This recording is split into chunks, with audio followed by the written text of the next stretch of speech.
Seat's a little high. What's up, everyone? Good. How are y'all?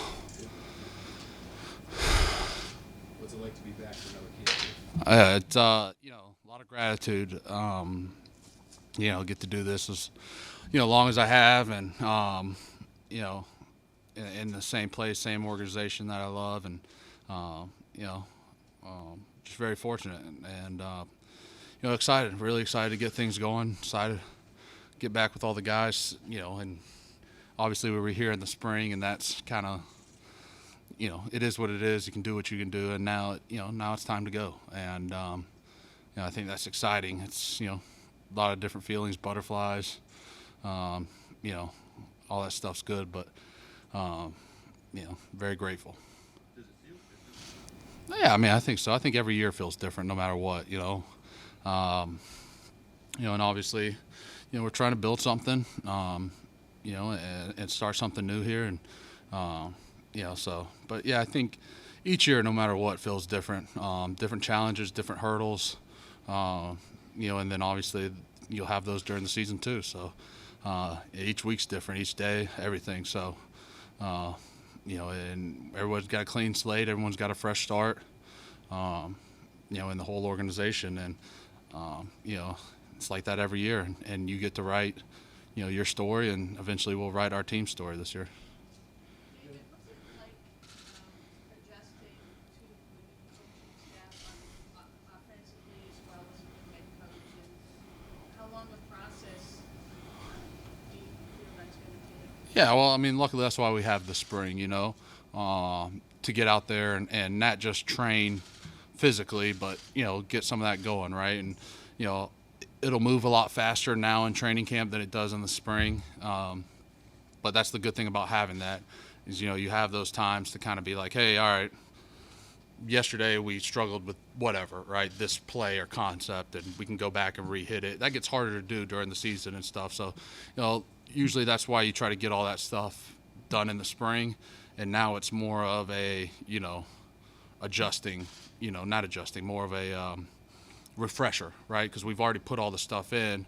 Obviously had 5-6 weeks off, whatever it was. So, but it'll move fast. And then obviously the first game, preseason game's coming fast, and it just everything moves a lot faster now and is ramped up to try to get ready to go.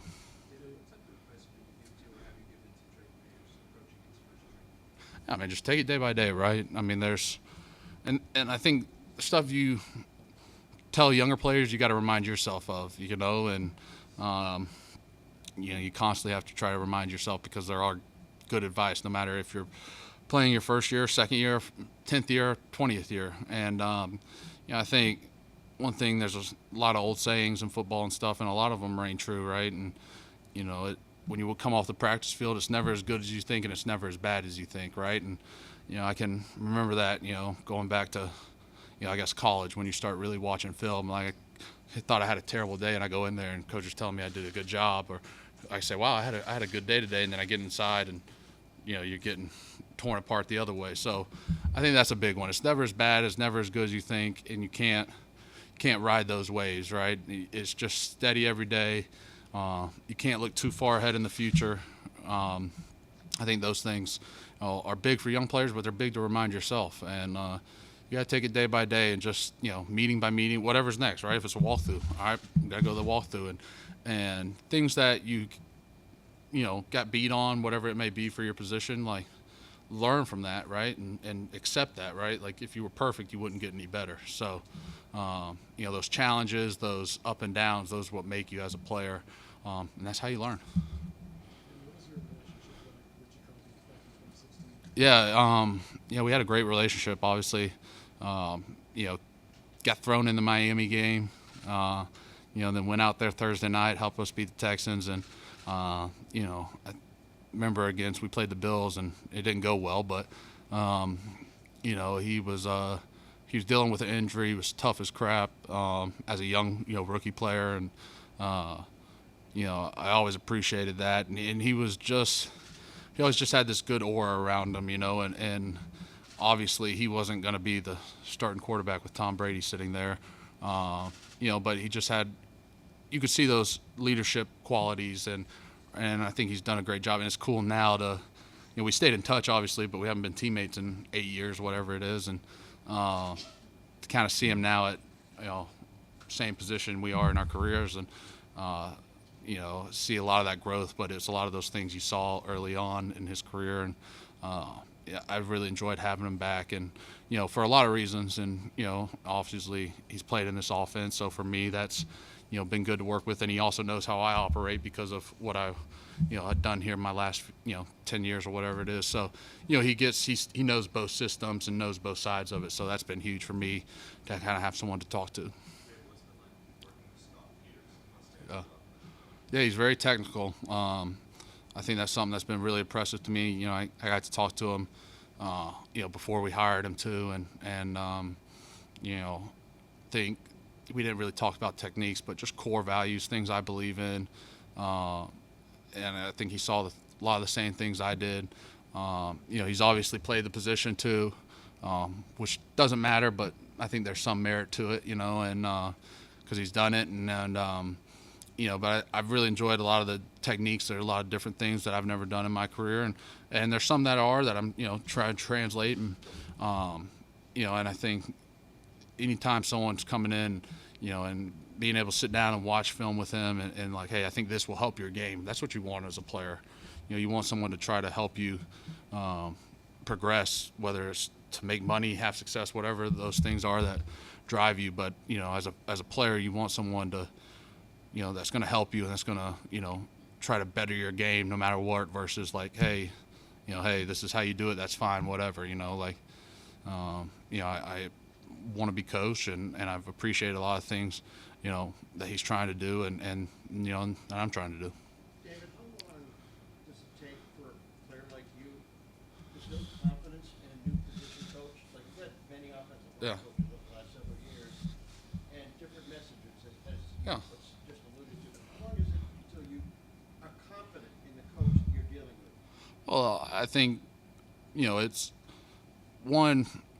I think athletes have a pretty good BS meter, and you can kind of read through the people sometimes. And, I think, if someone came in and just told you how good you are all the time, and like I said kind of earlier, that's, I could call my friend or somebody, my wife, and she's probably not going to do it. But, I call someone and get that from someone else, you know what I mean? Like, I want to be challenged. And I think when someone does that, and there's certain ways you can do it, right? And you got to have rapport with guys, right? And obviously that's something that made Dante so special, right? Because he was so hard on us.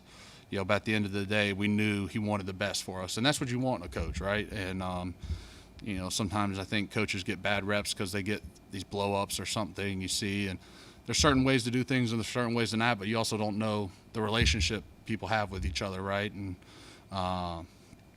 so that's the biggest thing. You just want someone that comes in and is willing to fight with you and work with you and challenge you. And I think you got to be held accountable. And I think Scott's done a great job of that so far. And obviously looking forward to get going here during the season. Because now it all matters. Kind of adding to that, what about Robert Kugler and what he's been? Yeah. I really enjoyed working with Cougs. Found out I'm older than him. That was a woo. But Cougs has been in the system, some type of, call it Josh's system before, and so that was something, translating, whatever you want to call it, was super helpful for me. He comes from a line of coaches, and player too. So I think anytime you have guys that, the more messages, the more eyes you can see on an offensive line, because I think it's the hardest position. It's the only position in football where there's 5 players and 1 coach, Like you have DB coaches and safety coaches. You have inside linebacker, outside linebacker coaches. It's the only position with 5 guys usually on the field every play. So, I think just as many eyes and as many people you can get to work with and bounce off things, because it's a lot, especially once the season gets going, right? And, so I've really enjoyed working, with Cougs and Mike McCarthy, and I think we've got a good room, and really think the coaches are doing a great job trying to prepare us in their best way. And I think that's something that you got to have, and you got to do that with the young guys, older guys, everybody. So I've really enjoyed getting to work with them and getting to know them, over the last 4 months, whatever it's been. Let's take two more. What resources are you using, maybe aside from the coach's role, like Brown State, to help translate the system or pick it up?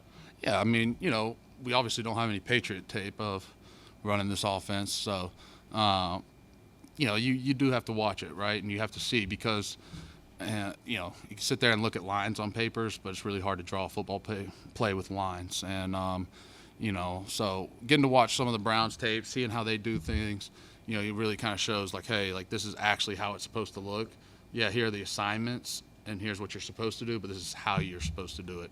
And that's a big thing. And, it'll be good now in training camp, and we had some in the spring. Obviously, it was, limited run game wise what you could do, but like you can kind of start seeing like, hey, this is how we want to do it, and you get to watch yourself, which is always better, watching other people.